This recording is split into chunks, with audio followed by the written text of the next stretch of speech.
A pleasure to meet all at last, and welcome back once again to HJN Season 5.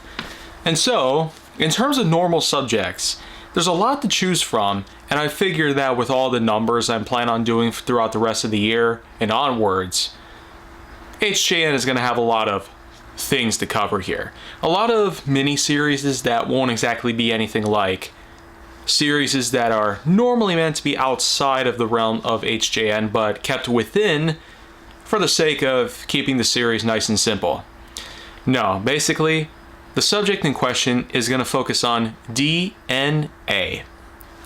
Well, as you probably know by now, I figure that even in the words of Tim and Moby from Brain Pop, DNA is short for deoxyribonucleic acid, the building blocks of life. The billions upon trillions upon quadrillions of strands that help build the body from the ground up.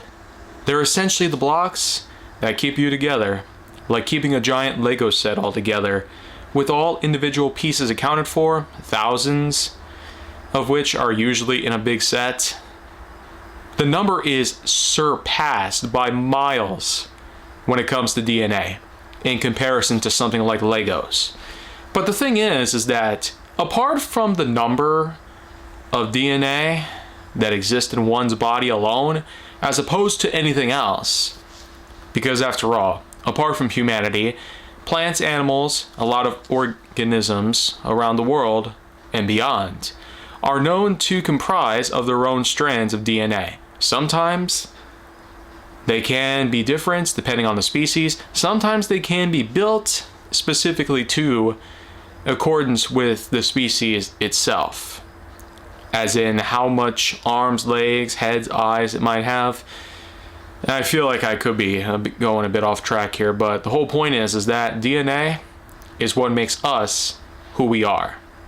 It's not entirely anything like cells or bloodlines or organs that we have, or a multitude of other factors that make us who we are today, or yesterday even. But as you probably know, apart from DNA's massive multi-use, it also can be hindered in many ways.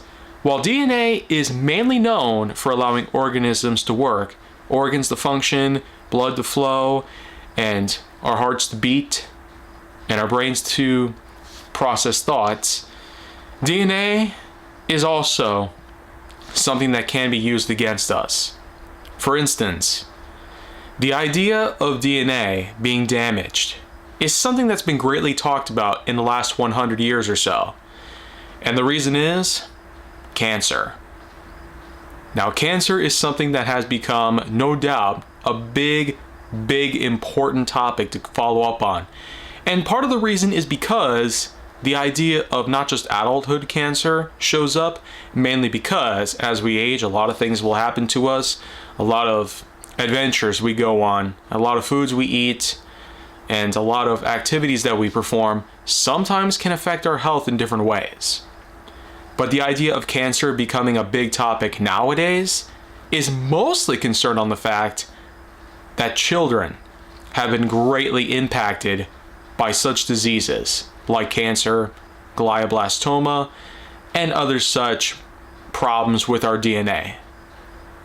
And as you probably know, there's a lot of things that I could talk about based on how cancers are starting to become even more common in correlation to a number of factors.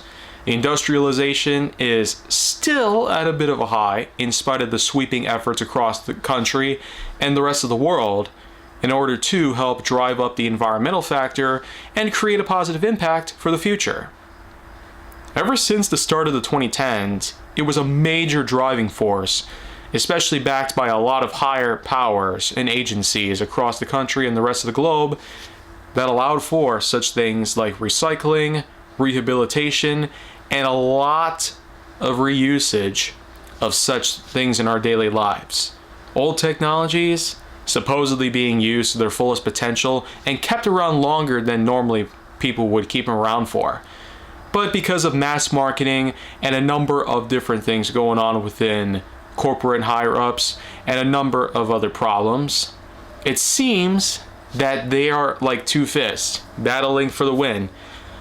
Is the environment going to win, or is the industrialization going to overpower it and cause problems for society? Well, all of this is a big, big topic. Probably not entirely worth talking about, considering how it sometimes becomes controversial, especially noting that some things have happened due to irresponsibility and a bit of mishandling. Not to mention propaganda. But all this talk about DNA has certainly led up to a lot of questions that I'm more than hopeful to answer for many people out there. Why are children getting cancer? We could partly blame it on the tech that we use. The EMF radiation alone is a big point of evidence that some people just don't take seriously.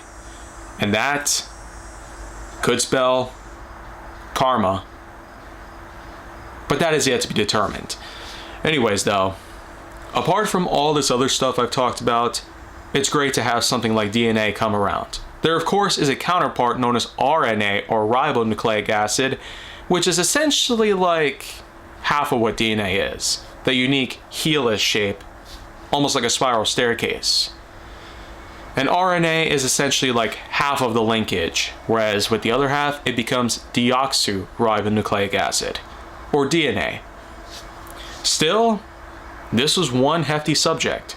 It carried a lot of weight with it, and just like that, I managed to carry it up with me, and now I feel like I've thrown a lot of it out the window, making myself feel a little less heavy-hearted in many ways. It seems by talking about our daily problems and life as we know it, it leads to having a better sense of our future. And more importantly, improvements in our daily lifetime. Well, anyways, that's enough for this piece of HJN, and I do hope to cover many more subjects of this sort, in which that I go on quite the tangent with each one. But I doubt that that will last for very much longer, considering that this is my last season that I plan to offer. So, make sure to like, subscribe, comment, follow me wherever you can find me, and stay on the Hollywood side for more.